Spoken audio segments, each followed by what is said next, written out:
பெரியார் பல்கலைக்கழக துணைவேந்தர் ஜெகநாதனின் பதவிக்காலத்தை நீட்டித்திருக்கிறார் ஆளுநர் ஆர் என் ரவி. அடுத்த ஆண்டு மே 19ஆம் தேதி வரை பெரியார் பல்கலைக்கழக துணைவேந்தராக ஜெகநாதன் தொடர்வார் என்றும் ஆளுநர் ஆர் என் ரவி தெரிவித்திருக்கிறார்.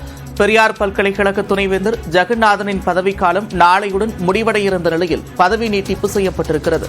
ஊழல் குற்றச்சாட்டு, முறைகேடு புகார்களில் ஜெகநாதன் மீது ஏற்கனவே வழக்கு பதிவு செய்யப்பட்டிருக்கிறது. இந்நிலையில் ஆராய்ச்சி அறக்கட்டளை என்ற பெயரில் பல்கலைக்கழக நிதியை முறைகேடு செய்ததாகவும் துணைவேந்தர் மீது புகார் எழுந்திருக்கிறது. இந்நிலையில் மேலும் ஓராண்டிற்கு அவருடைய பதவிக்காலம் என்பது நீட்டிக்கப்பட்டுள்ளது.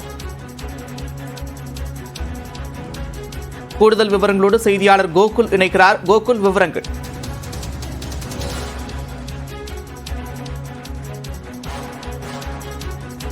பெரியார் பல்கலைக்கழக துணைவேந்தர் ஜெகநாதனின் பதவிக்காலம் நீட்டிக்கப்பட்டிருக்கிறது. கூடுதல் விவரங்களோடு செய்தியாளர் கோகுல் இணைக்கிறார். கோகுல், விவரங்கள்.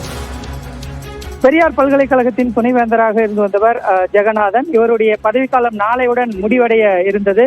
இவர் நாளையுடன் ஓய்வு பெறக்கூடிய வகையில் இதற்கு முன்பாகவே இவர் மீது பல்வேறு ஊழல் குற்றச்சாட்டுகள், முறைகேடு குற்றச்சாட்டுகள் வைக்கப்பட்டது.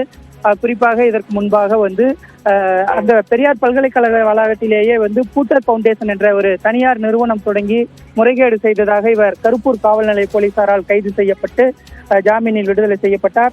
இது தொடர்பான பல்வேறு குற்றச்சாட்டுகள் இருந்து வந்த நிலையில் இவர் ஓய்வு பெறுவதற்காக நாளை ஓய்வு பெறக்கூடிய நிலையில் அவர் மீது மேலும் பல்வேறு புகார்களை பெரியார் பல்கலைக்கழகத்தில் இருக்கக்கூடிய தொழிலாளர் சங்கம் மற்றும் ஆசிரியர்கள் சங்கத்தினர் தெரிவித்து வந்தார்கள்.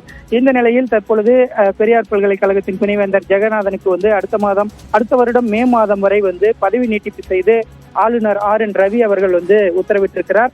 இது பெரியார் பல்கலைக்கழக தொழிலாளர் சங்கத்தினர் மற்றும் ஆசிரியர்கள் சங்கத்தினருக்கு கடும் அதிர்ச்சியை தெரிவித்திருக்கிறார்கள். நன்றி கோகுல், விரிவான விவரங்களுக்கு.